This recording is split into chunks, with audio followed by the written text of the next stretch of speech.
오늘 우리에게 주시는 하나님의 말씀은 요한복음 12장 1절에서 8절입니다. 6월절 엿새 전에 예수께서 베다니에 가셨다. 그것은 예수께서 죽은 사람 가운데 살리신 나사로가 사는 곳이다. 거기서 예수를 위하여 잔치를 베풀었는데 마르다는 시중을 들고 있었고 나사로는 식탁에서 예수와 함께 음식을 먹고 있는 사람 가운데 끼어 있었다. 그때 마리아가 매우 값진 순 나드 향유 한 근을 가져다가 예수의 발에 붓고 자기 머리털로 그 발을 닦았다. 온 집안에 향유 냄새가 가득 찼다. 예수의 제자 가운데 하나이며 장차 예수를 넘겨줄 가룟 유다가 말하였다. 이 향유를 300데나리온에 팔아서 가난한 사람들에게 주지 않고 왜 이렇게 낭비하는가? 그가 이렇게 말한 것은 가난한 사람을 생각해서가 아니다. 그는 도둑이어서 돈자루를 맡아가지고 있으면서 거기에 든 것을 훔쳐내곤 하였기 때문이다.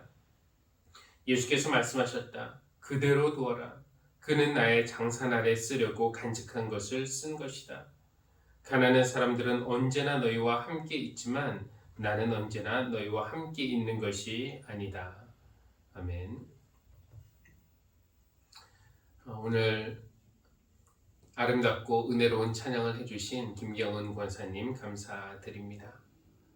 12해 동안 질병으로 인한 절망, 그리고 사람들의 외면과 거절의 눈빛 때문에 오랫동안 어둠 속에서 살아왔던 한 여인이 예수님을 만나서 고침받고 자유를 얻은 그 이야기를 담은 찬양입니다. 이런 이야기, 이런 찬양은 우리에게 소망과 용기를 주죠. 이 여인처럼 우리도 주님을 만날 수 있고 또 주님을 만나면은 그 사랑으로 고침받고 새로워질 수 있다는 소망과 용기를 주니 이 여인, 찬양 속의 그 여인은 비록 세상에는 이름이 알려지지 않았지만 우리에게는 믿음의 영웅입니다. 이렇게 예수님의 이야기 안에는 믿음의 영웅으로 등장하는 여성들이 여럿 나오는데요. 오늘 요한복음 12장에 나오는 베다니의 마리아도 그런 여성 중 한 명입니다.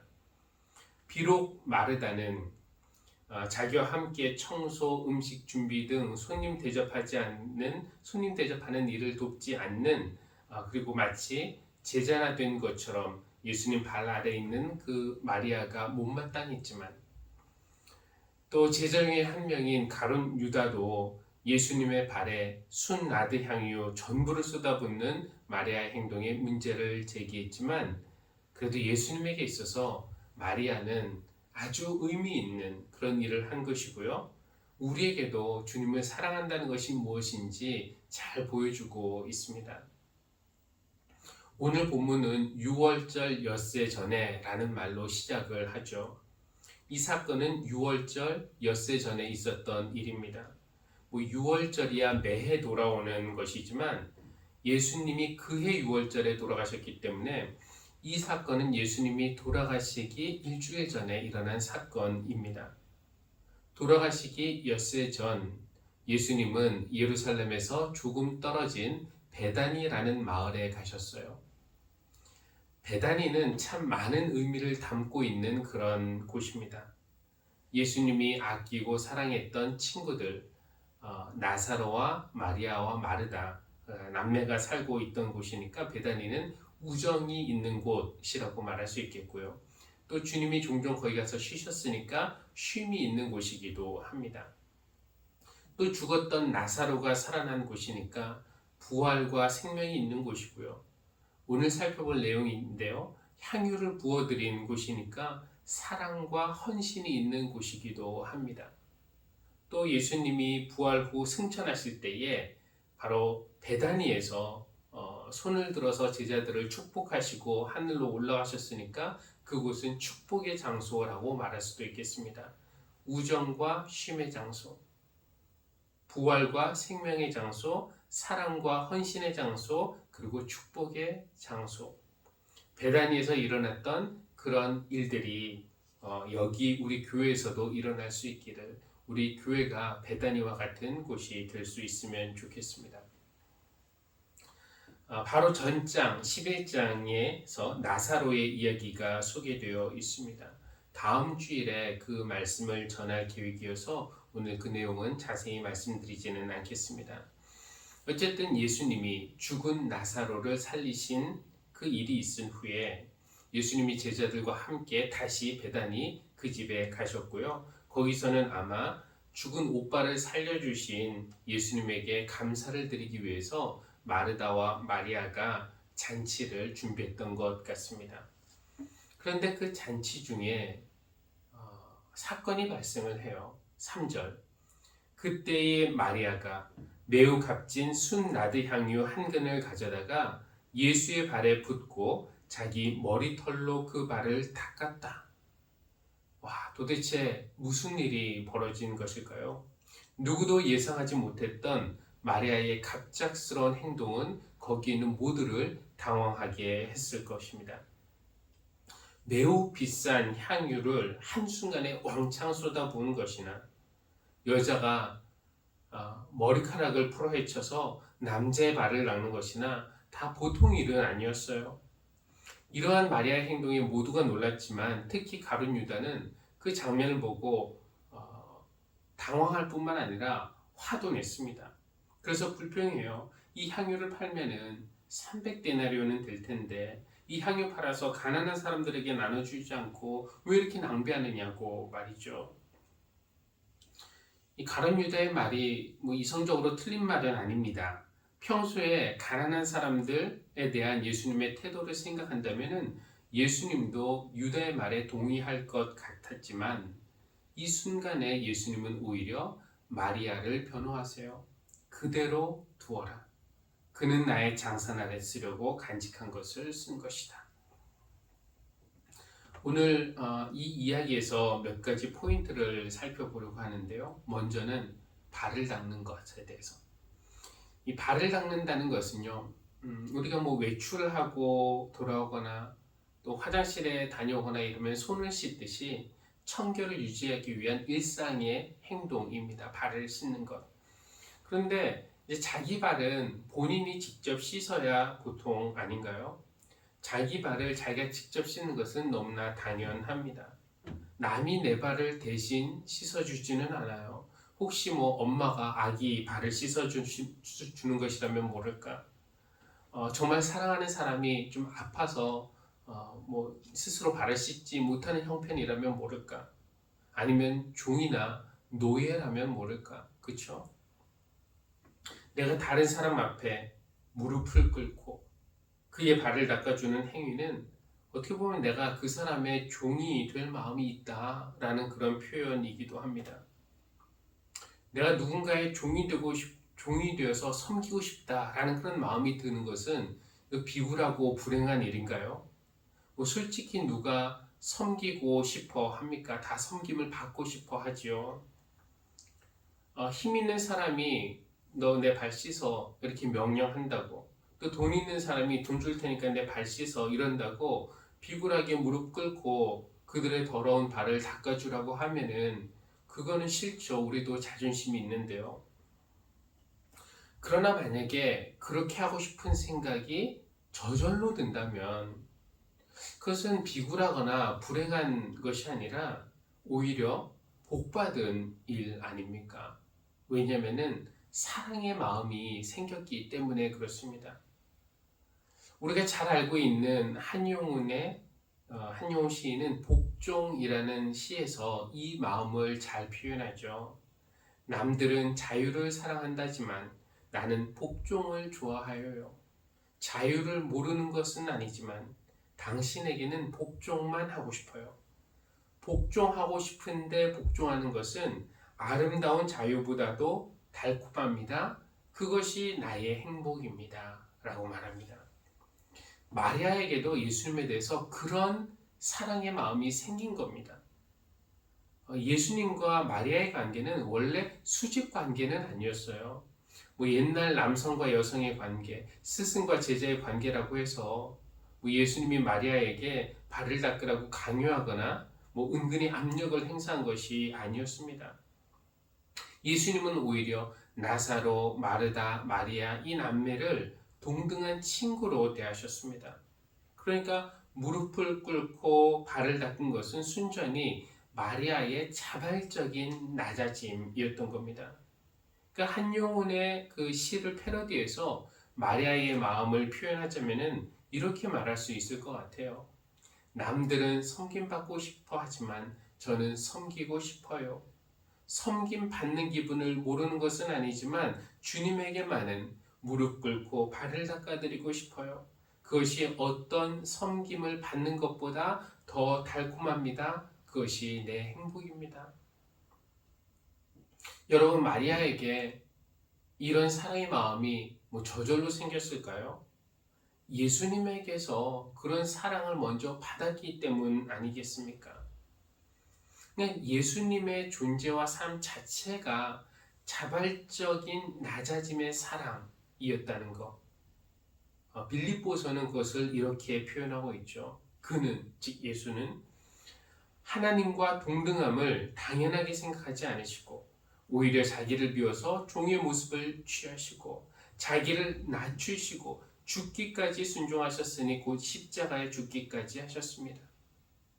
우리를 향한 사랑 때문에 그분은 원래 하나님과 본체이셨지만 하나님과 동등함을 주장하지 않으시고 기꺼이 낮아져서 어디까지 낮아지셨습니까? 종의 모습을 취하신 주님. 어쩌면 주님도 이렇게 말씀하실 것 같아요. 내가 하늘의 영광 모르는 건 아니지만 우리를 위해서는 종처럼 낮아지고 싶다고. 세상의 주인이지만 너희의 발을 닦아주고 싶다고. 그것이 나의 행복이라고. 사랑하기 때문에 기꺼이 무릎을 꿇고 몸을 낮추고 섬기고 싶은 마음이 마리아에게 있던 그 마음이 우리에게도 있기를. 우리가 그것을 복종이라고 말하는 것이 아니라 정말 달콤한 행복이라고 말할 수 있는 그 예수님을 사랑하는 마음이 우리에게도 있기를 바랍니다. 두 번째로 마리아가 사용한 향유에 대해서 잠깐 말씀을 드리면요. 발은 주로 물로 닦았겠죠. 그런데 가끔 아주 귀한 손님이 오실 때는 향유를 준비하기도 했는데 그것은 아픈 발의 피로를 향유가 더 잘 풀어주고 또 나쁜 냄새를 방지하는 효과도 더 좋았기 때문이라고 합니다. 마리아도 찬물이 아니라 따뜻한 물을 사용할 수도 있었습니다. 그 정도만 해도 손님 대접에는 손색이 없었습니다. 그런데 마리아는 향유를 사용해요. 그가 사용한 향유는 순나드로 만든 것이라고 하는데요. 저는 나드가 무엇인지는 잘 모르겠지만 꽤 비쌌던 것 같습니다. 실제 가격이 얼마나 되었을까요? 뒤에 나오는 그 가룟 유다의 계산에 의하면은 이거 300데나리온에도 팔 수 있는 것이라고 그렇게 말할 정도였습니다. 한 데나리온이 노동자 하루의 품삯이면은 300데나리온이 얼마의 가치인지 쉽게 계산할 수 있죠. 그렇다면은 이 비싼 것을 한 번에 사용할 정도면은 마리아는 부자였을까요? 부자였다면은 그런 거 쓰는 거 별거 아니라고 우리가 판단할 수도 있습니다. 근데 부자는 아니었던 것 같아요. 만약에 부자였다면은 오늘같이 잔치를 베풀 때 종들이 음식을 만들고 나르고 이래야 될 텐데 언니 마르다가 음식을 만들고 나른 걸 보면은 그렇게 넉넉한 집안도 아니었던 것 같습니다.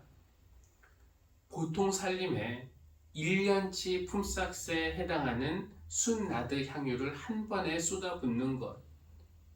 그렇게 할 수 있는 사람은 많지 않겠죠. 어쩌면 그 향유는 마리아에게는 전 재산이었을지도 모르겠습니다. 은행이 없던 시절 마리아는 그 향유를 자신의 재산으로 보관하고 있었던 것일 수도 있습니다. 그런데 마리아는 곧 있을 주님의 죽음을 직감했을까요? 이번이 마지막 기회라는 걸, 주님을 더 볼 수 없을지도 모른다는 걸, 사람들이 이미 주님을 죽일 음모를 꾸미고 있다는 것을 마리아는 알고 있었을까요? 하긴 11장, 바로 전장이죠. 마지막 부분에 바리새파 사람들과 대제사장들이 예수를 잡아 죽이려고 음모를 꾸미고 있었고 예수가 있는 곳을 아는 사람은 우리에게 알려달라고 그렇게 명령을 내린 상태였으니까 마리아가 예수님이 위험하다는 것을 직감했을 겁니다. 그러니까 지금 평상시와 같은 상황이 아니라 특별한 순간일 수도 있겠다는 그 마음에, 마지막일 수도 있겠다는 마음에 마리아는 가진 것을 전부 다 쏟아 부었던 것입니다. 주님의 죽음을 내가 막을 힘은 없지만 주님을 더 이상 못 보게 된다면 더 늦기 전에 그 마음을 표현하고 싶었고 그 일에 자신의 어떤 것도 아끼지 않았던 것입니다. 마지막으로 마리아의 머리카락에 대해서 한번 생각해 보고 싶은데요. 주님 앞에 무릎을 꿇는 것, 나드 향유 한 근 아낌없이 전부 쏟아 붓는 것은 그렇다고 쳐도 어쩌자고 마리아는 자기 머리카락으로 발을 닦았을까요? 예전이나 지금이나 여성에게 머리카락은 중요한 자산이죠. 머리숱이 별로 없는 남성에게도 머리카락은 중요하지만 여성에게는 더욱더 그렇습니다. 예전에도 그랬고 요즘에도 그렇죠. 그러니까 머리를 잘 기르고 잘 정돈하는 것은 여성의 품위와 사회적인 위치를 말해주는 것. 그러니까 정숙한 여성이라면 많은 사람이 보는 앞에서 자기 머리를 풀어헤치는 그런 일은 하지 않을 겁니다. 더군다나 자신의 머리카락으로 남성의 발을 닦아준다는 것은요, 그 자기 머리카락 얼마나 정성스럽게 보관하고 기른 것입니까? 근데 그것을 남의 발을 닦아주는 것은 창피하기도 하고 부끄럽기도 하고 머리카락이 아깝기도 한 그런 일이었습니다. 마리아라고 자신의 머리카락이 소중하지 않았을까요? 누구도 자기 머리카락을 남을 위한 발수건처럼 사용하고 싶지 않듯이 마리아도 마찬가지였겠죠. 그러나 예수님에게만은 이야기가 달랐습니다. 그만큼 사랑했기 때문에 남의 시선이나 아니면 여성에게 기대되는 사회적 규범이나 자신의 머리카락이 더러워지는 것이나 이런 것들 개의치 않았습니다. 오직 예수님을 위해서 자신의 몸을 사용할 수 있다는 것 자체가 감사하고 기쁜 일이었습니다. 이 모든 일이 일어난 것이 6월절 엿새 전이었는데 그로부터 닷새 후에, 즉 6월절 전날 이와 거의 비슷한 일이 일어났어요. 마리아가 주님에게 했던 것을 이제는 주님이 제자들에게 하고 계십니다. 주님은 제자들과 함께 예루살렘의 한 다락방에서 6월절 전날 마지막 식사를 나누셨습니다. 음식을 잡수시다가 그 자리에서 일어나 겉옷을 벗고 수건을 허리에 두르셨어요. 그리고 대야에 물을 담아다가 제자들의 발을 씻기 시작하셨습니다. 한 명 한 명 그들의 발을 정성스럽게 닦아주신 다음에 수건으로 그들의 발을 닦아주셨어요. 그리고 이렇게 말씀하시죠. 주이며 선생인 내가 너희의 발을 씻겨 주었으니 너희도 서로 남의 발을 씻겨 주어야 한다. 내가 너희에게 한 것과 같이 너희도 이렇게 하라고 내가 본을 보여준 것이다. 여러분 흥미롭지 않습니까? 저는 이렇게 등수를 매기는 것을 별로 좋아하진 않지만 이 12제자를 포함해서 모든 제자들에게 등수를 매긴다면 마리아는 몇 등이나 할까요? 일단 12제자는 주님이 당신의 죽음에 대해서 여러 차례 말씀하신 것을 못 알아들었는데 마리아는 그것을 느끼고 있었습니다. 예수님이 세상 떠나시기 전에 마지막으로 제자들에게 가르쳐 준 것을 마리아는 이미 일주일 전에 행하고 있었습니다. 주님은 종이 아닌데도 종의 모습을 취하시기까지 낮아지신 것처럼 마리아도 예수님의 친구였고 종은 아니었지만 종처럼 낮아져서 주님의 발을 씻겨 주었습니다. 다른 제자들은 누가 크냐 이런 거 가지고 논쟁하고 있을 때 말이죠. 예수님이 우리를 살리시기 위해서 십자가에서 전부를 쏟아부으신 것처럼 마리아도 그가 가진 전부를 예수님을 위해 쏟아부었습니다. 그리고 우리 주님이 우리를 살리기 위해서 당신의 몸 망가지는 거 개의치 않았듯이 마리아도 자기 머리카락 상하고 망가지고 더러워지는 거 개의치 않았습니다. 그러니까 예수님이 가르치시고 몸소 행하셨던 것을 마리아는 이미 삶으로 실천하고 있으니 제가 보기에 마리아는 제자들 중에서 단연 1등인 것입니다. 마리아에게 있던 그 사랑과 헌신의 마음이 우리에게도 있기를 바랍니다. 아니 어쩌면 이미 우리 안에도 그런 사랑과 헌신의 마음이 있으리라고 믿습니다. 주님이 오늘 우리에게 찾아오신다면, 내 앞에 오신다면 나를 살려주신 그 사랑 고마워서 주님 앞에 무릎 꿇고 내 가진 것 쏟아부으며 내 머리카락이 없으면 손으로라도 그분의 발을 정성스럽게 닦아드릴 분이 여러분 계시지 않겠습니까?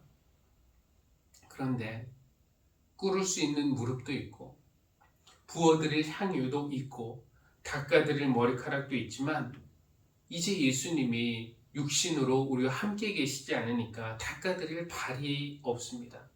그럴 때 우리는 기억해야 합니다. 주님이 우리에게 하신 말씀, 내가 너희의 발을 씻겨주셨으니 너희도 서로 남의 발을 씻겨 주어야 한다. 여러분, 서로를 바라보십시오. 서로 앞에서 자신을 낮추십시다. 그의 허물을 씻어주고 그의 약함을 닦아주고 그의 상처를 어루만져 줍시다. 사순절이 깊어지고 있습니다. 주님은 점점 십자가를 향해, 죽음을 향해 가고 계십니다. 이번 주간 우리가 마리아의 이야기, 예수님의 발을 닦아드린 이야기, 그리고 주님이 제자들의 발을 씻겨주신 이야기를 묵상하면서 서로 발을 씻겨주라는 그 주님의 말씀을 어떻게 실천할 수 있을지 우리가 묵상하고 또 계획을 한번 생각해보는 그런 한 주가 되기를 바랍니다. 마리아가 부은 향유 냄새가 온 집안에 가득 찼듯이 주님을 향한 사랑이 우리 마음에 가득 차기를 바라고요. 그리고 우리의 섬김과 서로 사랑함의 향기가 세상을 가득 채울 수 있기를 주님의 이름으로 기원합니다. 기도하시겠습니다. 하나님, 베다니의 마리아가 주님 앞에 무릎을 꿇고 향유를 쏟아붓고 머리털로 주님 발을 닦은 것을 보면서 주님이 우리를 위해서 종이의 모습으로까지 낮아지시고 십자가를 지신 것, 주님 안에 있는 피와 생명을 전부 쏟아 부어주신 것, 우리 주님의 손으로 우리의 발을 닦아주신 것 생각하면서 우리 주님께 감사를 드립니다. 우리도 마리아처럼 주님 발 앞에 우리 가진 것 모두 아끼고 싶지 않지만 막상 닦아드릴 주님의 발이 없음을 깨닫습니다. 그때 서로 남의 발을 닦아주라는 그 주님의 말씀을 기억하게 하여 주십시오. 우리 앞에 우리 곁에 있는 가족과 형제자매들 뿐만 아니라 우리 사회에서 잘 보이지 않는 소외된 이들에게도 수건과 대야를 가지고 다가가는 그런 교회가 되게 하여 주십시오. 그런 마음으로 오늘의 예물을 드립니다. 하나님 기쁘게 받아주시고 또 하나님의 뜻에 맞게 사용하여 주실 줄 믿습니다. 그렇게 하실 때에 우리 교회가 그리스도의 향기를 세상에 가득 채우는 일에 사용되는 그런 교회가 되게 하여 주시길 빕니다. 또 드린 손길들 하나님 기억하여 주시고 그들 위에 하늘의 복을 내려주시기를 바라며 이 모든 말씀 예수님의 이름으로 기도합니다. 아멘.